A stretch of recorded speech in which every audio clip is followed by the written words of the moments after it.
Nous arrivons donc au 80e cours du Shmirat HaLashon. Nous avons vu donc, ça fait déjà quelque temps, le 11e jour, le 11e cours,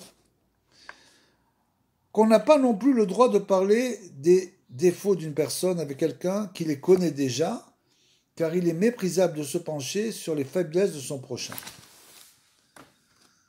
Cependant, pour enseigner ou pour guider quelqu'un, on peut se servir d'illustrations vivantes, d'écarts de conduite, ou même citer les protagonistes par leur nom, à condition que les auditeurs les connaissent déjà.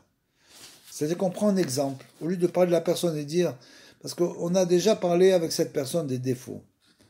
Et malheureusement, la personne n'a pas accroché, elle n'a pas compris. C'était pour la prévenir. Mais malgré tout, elle n'a pas encore compris. Parce que par exemple, la personne de qui on parle est une personne très hypocrite, par exemple. Et donc c'est difficile de déceler ses défauts. À ce moment-là, pour lui faire comprendre, on peut enseigner ou guider, et on peut servir d'illustration vidante, d'exemple d'autres personnes, d'écarts de conduite, ou même citer les protagonistes par leur nom à condition que les auditeurs les connaissent déjà.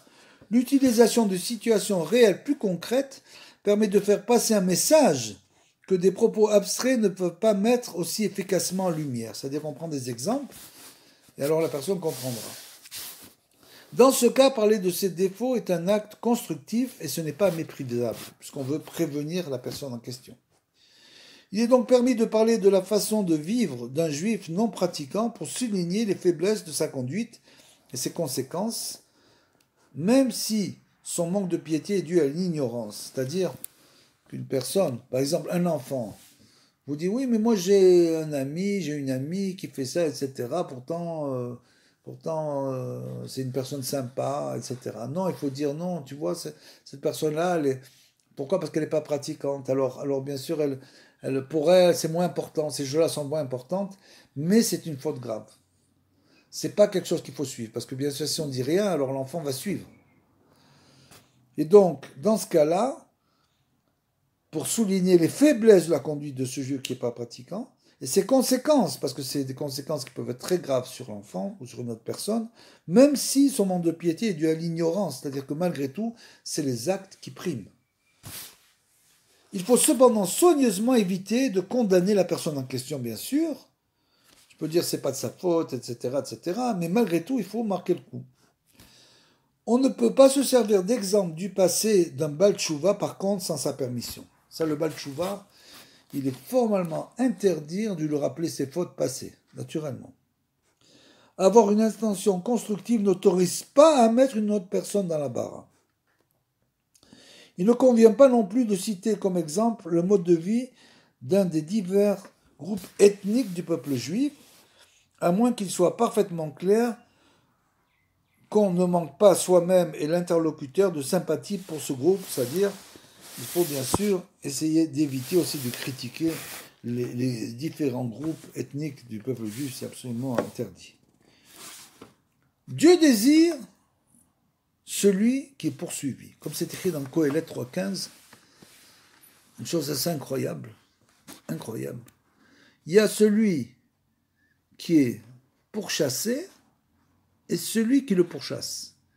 Dieu désire celui qui est pourchassé, comme bien sûr David Ameller, naturellement. Dieu désire celui qui est poursuivi. Le Midrash commente, Rabbi Yossi ben Nehorai dit, le Saint béni soit-il réclame toujours aux poursuivants le sang de ceux qui le poursuivent. C'est-à-dire c'est les poursuivants qui vont être finalement punis, comme ça s'est passé avec David Ameller. Donc il va réclamer aux poursuivants le sang de ceux qui le poursuivent. Rabbi Elazar dit au nom de Rabbi Yossi ben Zimra, il en est de même pour le sacrifice du temple. Dieu dit le bœuf est poursuivi par le lion, la chèvre par le léopard, le mouton par le loup. N'apportez pas de sacrifice de poursuivants, mais uniquement des poursuivis. Et d'ailleurs, vous n'avez qu'à voir que la cacheroute, c'est exactement la même. Les animaux qui sont cachers, ce sont toujours des animaux qui sont poursuivis. C'est jamais les poursuivants. Pourquoi? Parce que c'est en quelque sorte, bien que le lion, c'est pas de sa faute. Il a besoin de manger, il a bien besoin de poursuivre la gazelle. Mais d'un autre côté, cette mida-là, il faut qu'on évite cette mida. La mida de cruauté, de méchanceté, etc. Il faut donc s'abstenir de soutenir une querelle pour ne pas devoir ensuite rendre compte de la peine causée à la partie adverse. C'est-à-dire que nous, on va s'associer aux poursuivants et bien sûr, on va payer avec eux.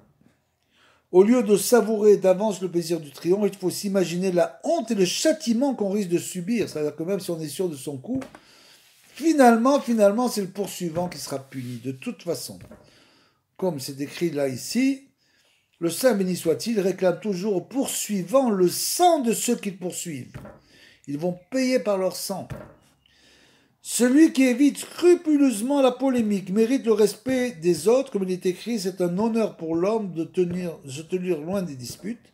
Le Midrash commente, si c'est un honneur de se tenir loin d'une querelle personnelle, à plus forte raison faut-il éviter de se mêler à des querelles des autres. D'ailleurs, n'est-il pas dit, saisir un chien par les oreilles, c'est le fait du passant qui s'emporte pour les querelles d'autrui.